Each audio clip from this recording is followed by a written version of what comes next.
Hello friends, आप सभी का स्वागत है ऑल इंडिया क्लासेस में। दोस्तों, हम लोग साइंस में बायोलॉजी का एमसीक्यू कर रहे हैं। अभी तक 300 एमसीक्यू कराया जा चुका है। ठीक है, आज हम लोग पार्ट 4 देखेंगे। तो चलिए शुरू करते हैं। ठीक है, आज का पहला प्रश्न, चलिए आइए देखते हैं। बोलता है कि अपघटन अपघटन अलैंगिक प्रजनन के संबंध में कौन सा कथन गलत है ना। अपघटन के संबंध में कौन सा कथन गलत है, कौन सा कथन गलत है, तो इसका सही आंसर हो जाएगा ऑप्शन नंबर ए, यानी कि बीजाणु निर्माण एक प्रकार की अपखंडन प्रक्रिया है। ये गलत बात है। ठीक है, चलिए अगला प्रश्न देखते हैं। पौधे में विभिन्नता के संबंध में गलत कथन का चयन करें। इसमें कौन सी गलत कथन है। ठीक है, इसका ऑप्शन नंबर सही क्या हो जाएगा, डी, यानी कि अलैंगिक जनन जो होता है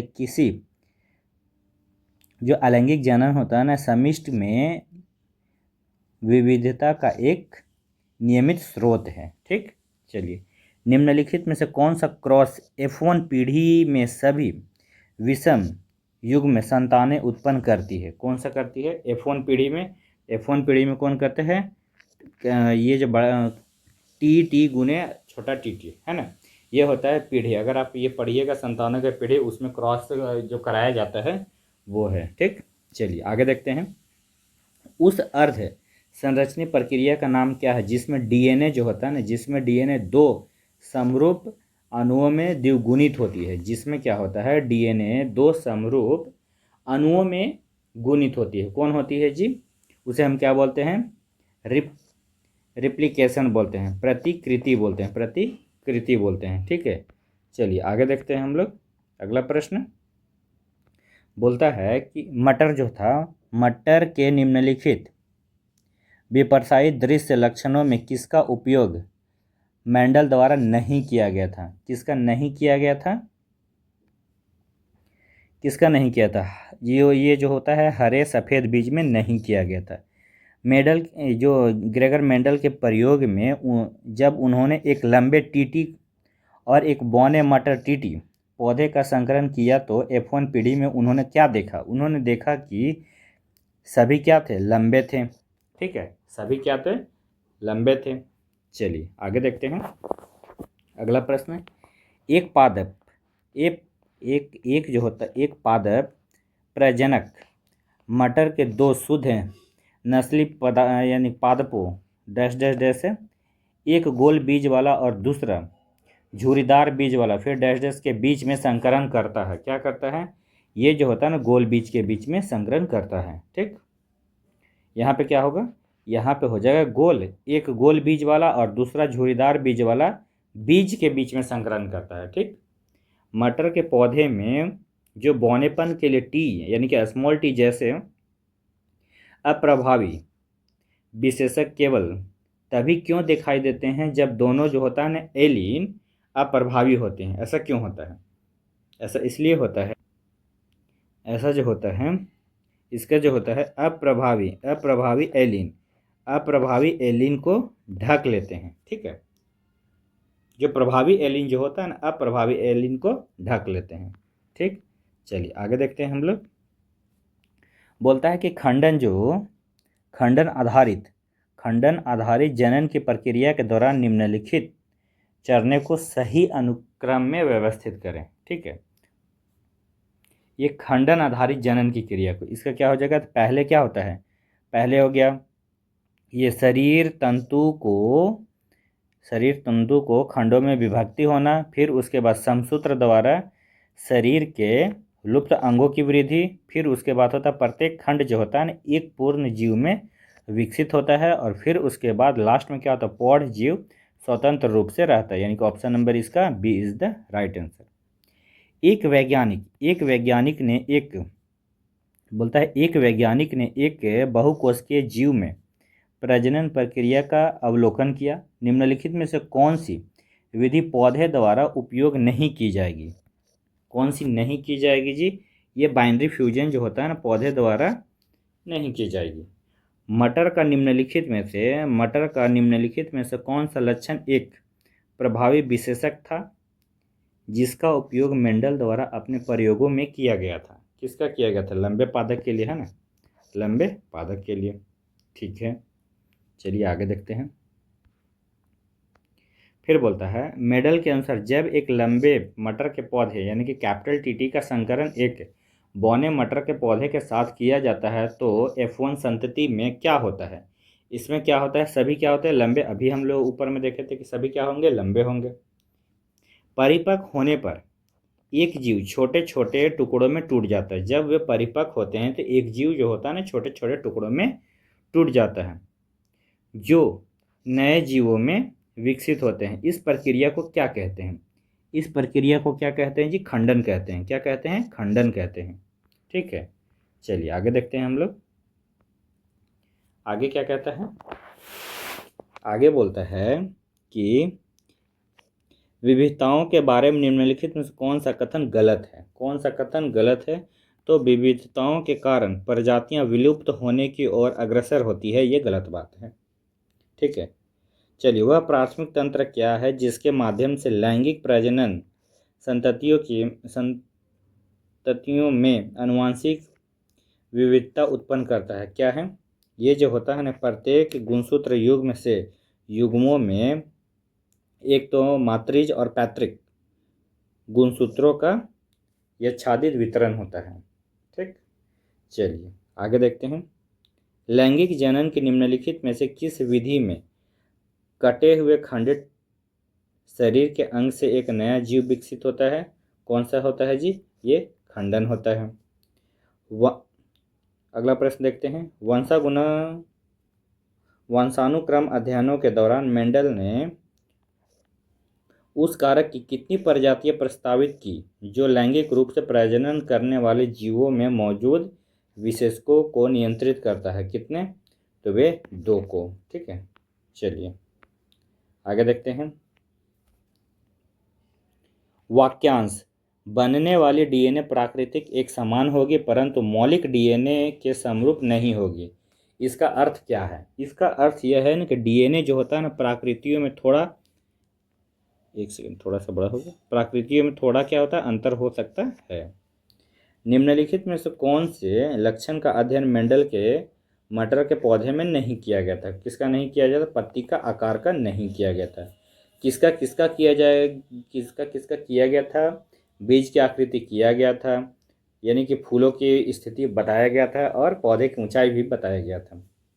यदि लंबा जो है ना कैपिटल टी और छोटा टी पर प्रभावी हो और गोल बीज आर झुर्रीदार स्मॉल आर पर प्रभावित हो तो पौधे के जीनोटाइप की पहचान कीजिए जो छोटी ऊंचाई और गोल बीज दर्शाता है। कौन दर्शाएगा? यानी कि छोटा कौन दर्शाएगा? छोटी ऊंचाई।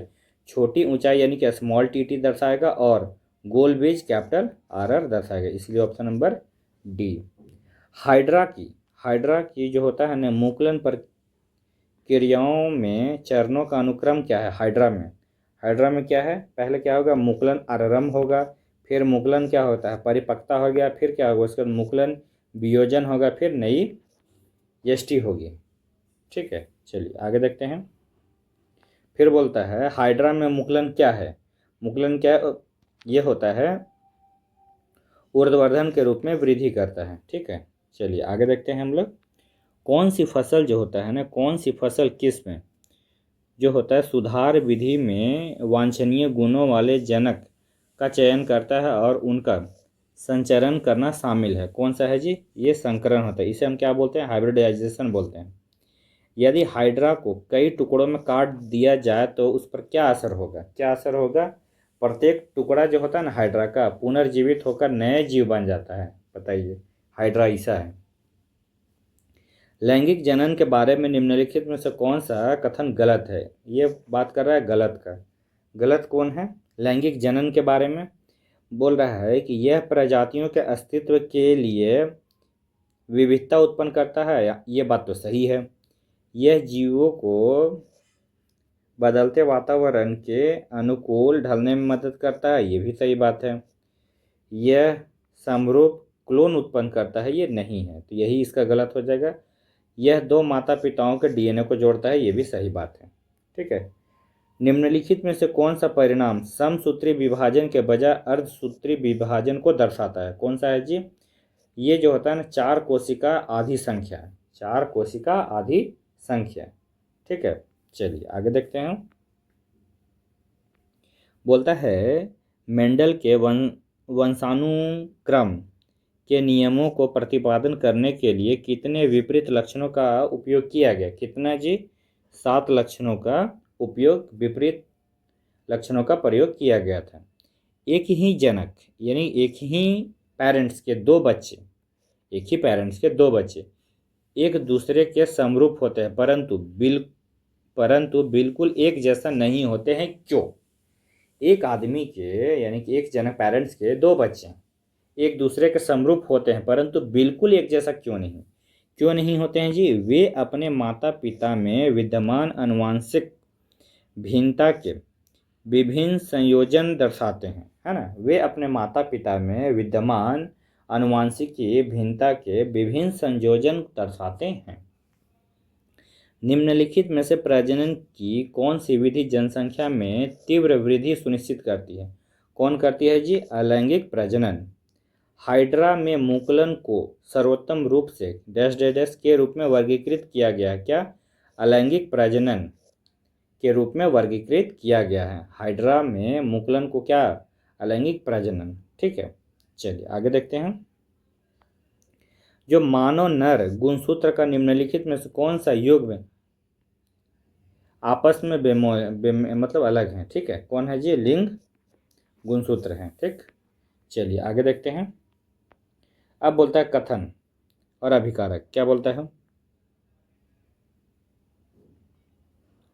बोलता है कि पौधे में कई पीढ़ियां जो पौधे में कई पीढ़ियां तक प्रजातियों के संतान बनाए रखने के लिए लैंगिक प्रजनन आवश्यक है। बात तो सही है। जो लैंगिक प्रजनन जो होता है आनुवंशिकी विविधता को जन्म देता है, जो अनुकूलनशीलता और विकासीय स्वास्थ्य को बढ़ाता है। क्या होता है? ए और आर दोनों कारक सत्य है और ए आर का सही स्पष्टीकरण भी है। प्लाज्मोडियम में प्रजनन की निम्नलिखित में से कौन सी विधि अपनाई जाती है? जो प्लाज्मोडियम में प्रजनन की निम्नलिखित में कौन सी विधि अपनाई जाती है? ये कौन सी? बहु यानी कि मल्टीफ्यूजन विधि अपनाई जाती है। किसमें? प्लाज्मोडियम में। निम्नलिखित में से कौन सा विकल्प मेडल जो ग्रेगर मेडल के प्रयोग में F1 पीढ़ी में अप्रभावी लक्षणों की अनुपस्थिति और F2 पीढ़ी में पुनः उपस्थिति की व्याख्या करता है? कौन करता है? अप्रभावी एलिन F1 में क्या होते हैं? छिपे रहते हैं, लेकिन पृथक्करण के बाद F2 में पुनः क्या होते हैं? प्रकट हो जाते हैं। ठीक, चलिए आगे देखते हैं। निम्नलिखित में से कौन सा विकल्प जो है ना अलैंगिक जनन की विधि के रूप में खंडन का सर्वोत्तम रूप से वर्णन करता है? कौन करता है? ये जो है ना जनक शरीर टुकड़ों में टूटता है और प्रत्येक टुकड़ा नए जीव में विकसित होता है। ठीक, आनुवंशिकी में मेडल का क्या योगदान था? आनुवंशिकी में मेडल का क्या योगदान था? ये क्या दिए थे? वो दिए थे वंशागति के नियम दिए थे। वनस्पति लैंगिक जो होता है ना, ये पता है क्वेश्चन थोड़ा सा उटपटांग लिख दिया है, तो इसको हटा दीजिएगा। ठीक, चलिए आगे देखते हैं। बोलता है लार्वा का उग्र परिवर्तनों द्वारा वयस्क मेढक को, जो लार्वा जो होता है ना, लार्वा का उग्र परिवर्तनों द्वारा वयस्क मेढक में बदलने की प्रक्रिया क्या कहलाती है? क्या कहलाता है जी? कायांतरण कहलाता है। कायांतरण कहलाता है। चलिए आगे देखते हैं। लैंगिक जनन करने वाले प्राणियों में दो अलग अलग इंडिविजुअल्स के डीएनए के संयोजन का क्या लाभ होता है? क्या लाभ होता है? यह जो होता है ना समिष्ट के भीतर आनुवंशिकी विभेद को बढ़ाता है।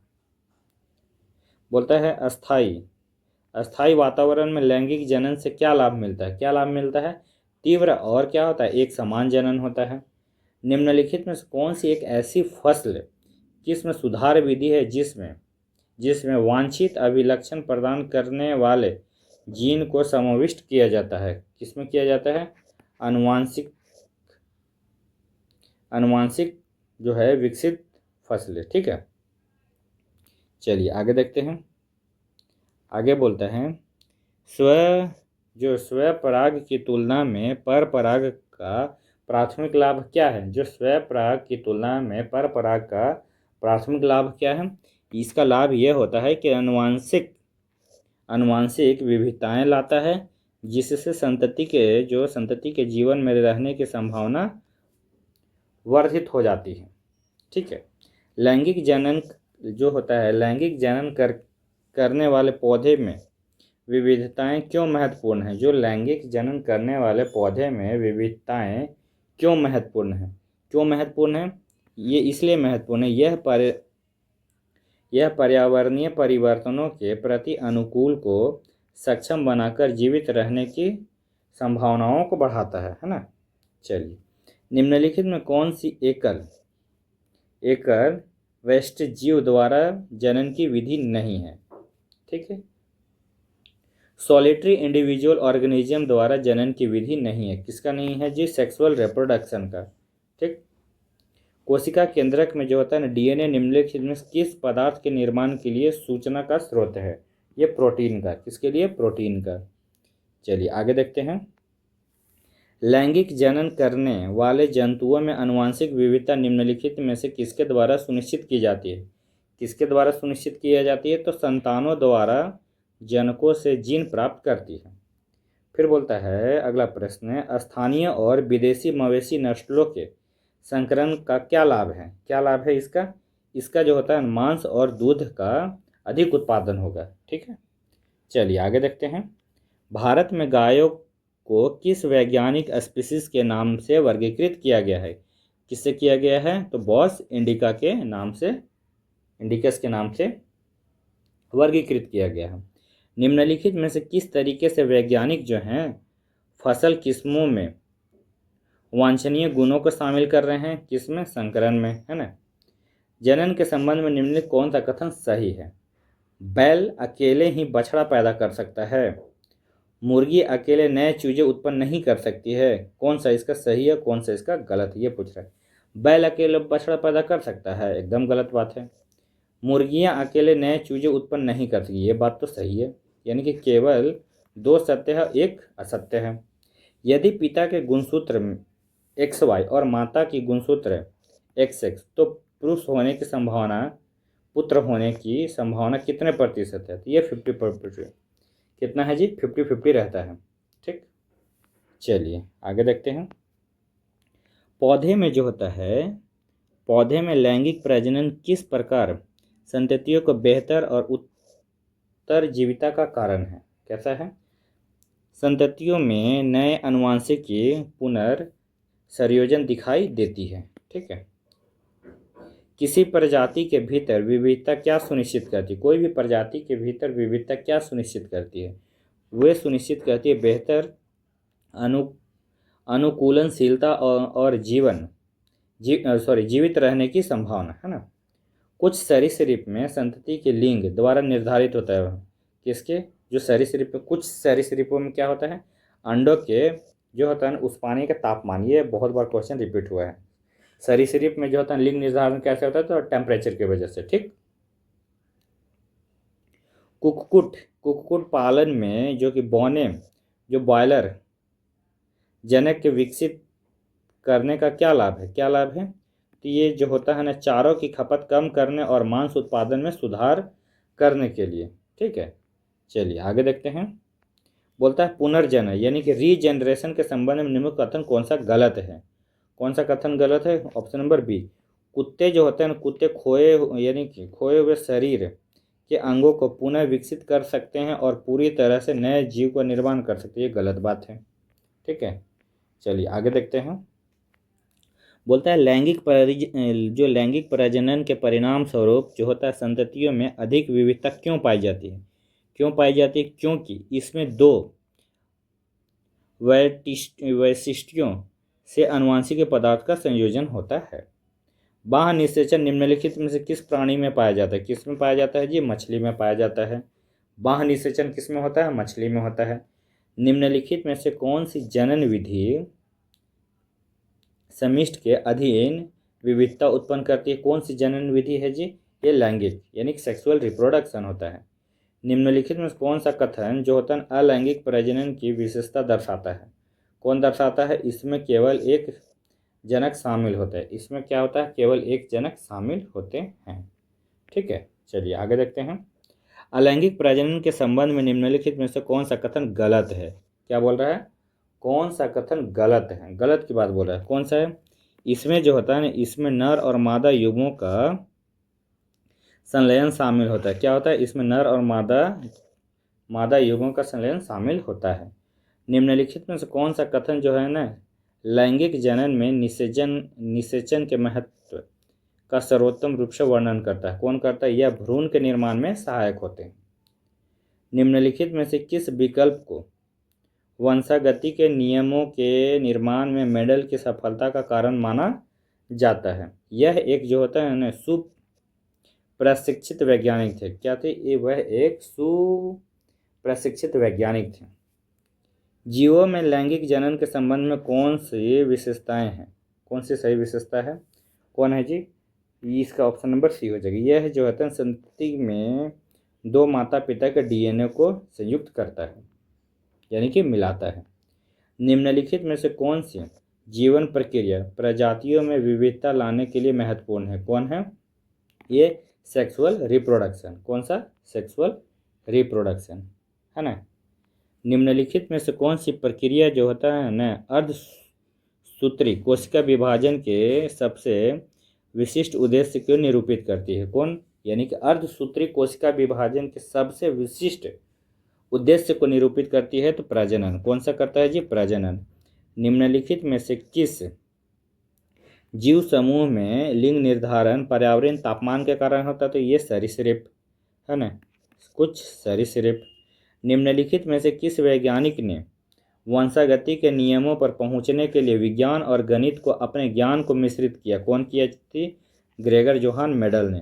ठीक है, मेंडल ने अपने संकरण में तद्रुपण प्रजनन वाले पौधे यानी कि ट्रू ब्रीडिंग प्लांट का जनक के रूप में क्यों उपयोग किया था? क्यों उपयोग किया था? यो वंशागति पैटर्न का अध्ययन करने के लिए, है ना। चलिए आगे देखते हैं। लैंगिक जनन जो होता है लैंगिक प्रजनन करने वाले जीव में किसी संतति को प्रत्येक गुण के कितने गर्भवर्तन अनुवांशिक रूप से मिलते हैं? कितने मिलते हैं जी? प्रत्येक माता पिता से एक गर्भवर्तन होता है। निम्नलिखित में से क्या बिना किसी युग्म के केवल एक जनन के द्वारा प्रजनन का वर्णन करता है? तो अमीबा में द्विविखंडन। अमीबा क्या होता है? द्विविखंडन होता है। एक जो होता है ना एक जीव विज्ञानी एक हाइड्रा को दो असमान भाग में काटता है। एक भाग को पूर्ण रूप से विकसित मुकुल है और मुकुल के साथ सर्वाधिक क्या होने की संभावना है? तो ये क्या होगा? मुकुल एक नए हाइड्रा में परिपक्व हो जाएगा, है ना। अभी हम लोग ये भी क्वेश्चन रिपीट हो गया। अलैंगिक जनन जो होता है ना अलैंगिक जनन लैंगिक जनन से भिन्न होता है। निम्नलिखित में कौन सा विकल्प है अलैंगिक जनन को निरूपित नहीं करता? कौन नहीं करता है? नर और मादा दोनों जनन भागों का शामिल होना। ये गलत बात है। ठीक, चलिए आगे देखते हैं। जीवों की आबादी में विविधता मुख्यतः क्यों महत्वपूर्ण है? जो जीवों की आबादी में विविधता क्यों महत्वपूर्ण है? इसलिए महत्वपूर्ण है यह जो होता है ना बदलती पर्यावरणीय परिस्थितियों में जीवित रहने की संभावना को बढ़ाता है ना। जीवों की आबादी में विविधता मुख्यतः क्यों महत्वपूर्ण है? तो ये क्या होता है? बदलती पर्यावरणीय परिस्थिति में जीवित रहने की संभावना को क्या करता है? बढ़ाता है। चलिए आगे देखते हैं। एक बच्चा माता से एक एक्स गुणसूत्र और पिता से एक वाई गुणसूत्र लेकर जन्म लेता है। कौन सा कथन इस गुणसूत्र संयोजन के परिणाम का सटीक वर्णन है? कौन सा है? वाई गुणसूत्र की उपस्थिति के कारण बच्चा क्या होगा? लड़का होगा। वाई गुणसूत्र यानी कि पिता के जो होता है ना पिता के गुणसूत्र जो होगा पिता के गुणसूत्र से वह क्या होगा? लड़का होगा। ठीक, मनुष्य में बच्चों के लिंग निर्धारण किससे होता है? तो पिता के शुक्राणु से होता है। जब निषेचन मादा शरीर के भीतर होता है तो इसे क्या कहते हैं? क्या कहते हैं? जब निषेचन जो होता है ना मादा शरीर के भीतर होता है उसे हम क्या बोलते हैं? टेस्ट ट्यूब बेबी, है ना। सॉरी गलत ये नहीं बोलते हैं उसको, हम बोलते हैं ये बोलता है इंटरनल फर्टिलाइजेशन यानी कि आंतरिक इसका ऑप्शन नंबर डी हो जाएगा, आंतरिक निषेचन होगा। ठीक। विदेशज और स्थानीय मवेशी नस्लों की क्रॉस ब्रीडिंग का उद्देश्य क्या होता है? क्रॉस ब्रीडिंग का ये उद्देश्य होता है लंबे दुग्ध स्राव को रोग प्रतिरोध क्षमता के साथ संयोजित करना, है ना। चलिए आगे देखते हैं। उसके बाद क्या है, प्रजनन के दौरान डीएनए प्रकृतियों में लघु परिवर्तित महत्वपूर्ण क्यों होती है? वे इसलिए होती है, ऐसी विविधताएं पाए जाते हैं जो जीवित रहने में सहायक होती है। ठीक है। एक आनुवंशिकी प्रयोगशाला में एक निषेचित मानव भ्रूण में XX गुणसूत्र पाए जाते हैं। निम्नलिखित में कौन सा कथन सही है? जब XX गुणसूत्र पाए जाते हैं तो भ्रूण मानव मादा बन जाएगा। क्या बन जाएगा जी? मादा बन जाएगा। ठीक है। जंतुओं में लैंगिक प्रजनन के बारे में निम्नलिखित कथन कौन सा सही है? कौन सा सही है? जो लैंगिक प्रजनन में नर और मादा युग्मों का संलयन शामिल होना, ये सही बात है। अगला देखते हैं, जीवों की आबादी में विविधता क्यों महत्वपूर्ण है? जो जीवों की आबादी में विविधता क्यों महत्वपूर्ण है? इसलिए महत्वपूर्ण है कि यह पर्यावरणीय परिस्थिति में बदलाव होने पर कुछ जीवों को जीवित रहने में सहायता करती है ना। ठीक है। चलिए आगे देखते हैं। बोलता है गुणसूत्र योगदान यानी कि क्रोमोसोम कंट्रीब्यूशन के संदर्भ में निम्नलिखित में कौन सा कथन सही है? कौन सा कथन सही? माता जो होता है ना, माता सदैव X का योगदान कर देगी और पिता XY दोनों का योगदान देता है। X या तो Y का योगदान देता है। ठीक है। चलिए आगे देखते हैं। मनुष्यों में माता पिता में से कौन बच्चे का लिंग निर्धारण करता है? तो कौन करता है? पिता करता है। प्रजनन के दौरान डीएनए प्रतियां बनाने का मुख्य उद्देश्य क्या होता है? प्रजनन के दौरान डीएनए प्रतियां बनाने का मुख्य उद्देश्य क्या होता है? इसका मुख्य उद्देश्य यह होता है कि संततियों में आनुवंशिक जानकारी प्रदान करना। ठीक है। निम्नलिखित में से कौन सा जनन प्रकार यह सुनिश्चित करता है कि जंतुओं में दोनों जनक के गुण संतानों को वंशागति में प्राप्त होता है? यानी कि जो पेरेंट्स के जंतुओं में दोनों जनक यानी कि पेरेंट्स के गुण संतानों को वंशागति प्राप्त करता है। कौन सा होता है? ये सेक्सुअल रिप्रोडक्शन होगा। निम्नलिखित में कौन सा जीव जो होता है ना पुनर्जनन की घटना को दर्शाता है? कौन सा? ये होता है प्लेनेरिया। कौन सा होता है जी? प्लेनेरिया। ठीक है। आगे देखते हैं। मेडल ने किस पौधे पर अपने प्रयोग किया था? तो ये सबको पता है, किसका? मटर के पौधे, है ना। इसीलिए इसका ऑप्शन नंबर क्या हो जाएगा? B is the right answer. चलिए आगे देखते हैं। जनन के निम्नलिखित में से किस प्रकार में नई पीढ़ी के जनन के लिए नर और मादा दोनों लिंग की आवश्यकता होती है? तो ये लैंगिक जनन में। मनुष्यों में बच्चों के लिंग कैसे निर्धारित होती? कैसे होती है? जो पिता के X या तो Y गुणसूत्र से, है ना। नर तथा मादा युग्म के संलयन से आरंभ होने वाले जनन को क्या कहते हैं? ये लैंगिक जनन कहते हैं। प्रजनन के दौरान डीएनए प्राकृतिक बनना क्यों महत्वपूर्ण है? इसलिए महत्वपूर्ण है, ये होता है लक्षणों की वंशागति के लिए, है ना, वंशागति के लिए। ठीक है। अब हम लोग देखेंगे ह्यूमन एनाटॉमी और फिजियोलॉजी। इसमें कुल कितने प्रश्न हैं? 231। चलिए शुरू करते हैं। पर्यावरण में ऑक्सीजन की उपलब्धता में कमी सबसे पहले जंतु कोशिका में वायु श्वसन के लिए जंतु कोशिकाओं में वायु श्वसन के किस चरण को प्रभावित कर सकती है? किसको कर सकती है? इलेक्ट्रॉन जो होता है ना, इलेक्ट्रॉन अभिगमन श्रृंखला। ठीक है। मस्तिष्क का कौन सा भाग जो होता है ना, स्वैच्छिक मांसपेशियों के संचलन को सीधे नियंत्रित करता है? जो स्वैच्छिक मांसपेशियों को सीधे नियंत्रित करता है, कौन सा मस्तिष्क का कौन सा भाग है जी? ये मोटर एरिया। कौन सा है? मोटर क्षेत्र। मानव मादाओं में निषेचन की विफलता की स्थिति में डिंब वाहिनियों में अंडे की दीर्घाश अवधि कितनी होती है? 1 से 2 दिन होता है। चलिए आगे देखते हैं। निम्नलिखित में से किस प्रकार के मानव पेशियां उचित रूप से अभिरंजित होने पर बारी बारी से हल्के और गहरे जो होता है ना, हल्के और गहरे बैंड प्रदर्शित करता है, तो ये होता है स्केलेटल मस्कल। ठीक है। कथन और कारक है। महिलाओं में यौवन की शुरुआत पुरुषों की तुलना में पहले होती है, लेकिन दोनों 18 और 20 वर्ष की आयु तक अपनी अंतिम ऊंचाई तक पहुंच जाते हैं। और दूसरा बोलता है, यदि पुरुषों में यौवन देर से शुरू होता है, लेकिन जो वृद्ध महिलाओं की तुलना में अधिक तीव्र से। तो इसका कौन सा सही है? ये और आर दोनों सही, लेकिन आर जो है ना, एक ही सही व्याख्या नहीं करता है। ठीक, चलिए आगे देखते हैं। आगे हम लोग देखते हैं क्या है। चलिए, प्रतिवर्त चाप में निम्नलिखित में से कौन सा आवेग बोलता है, प्रतिवर्त चाप में निम्नलिखित में से कौन सा आवेग सही पथ का निरूपित करता है? कौन सा? पहले ग्राही हो गया, फिर मेरुरज्जु हो गया, फिर उसके बाद प्रेरक न्यूरॉन होता है, उसके बाद पेशी होता है। इसका D is the right answer.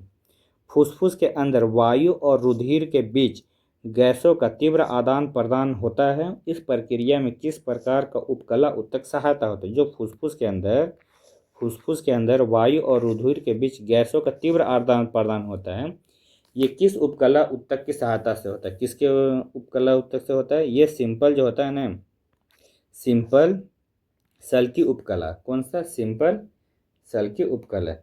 ये रहा आज का लास्ट प्रश्न। ठीक है।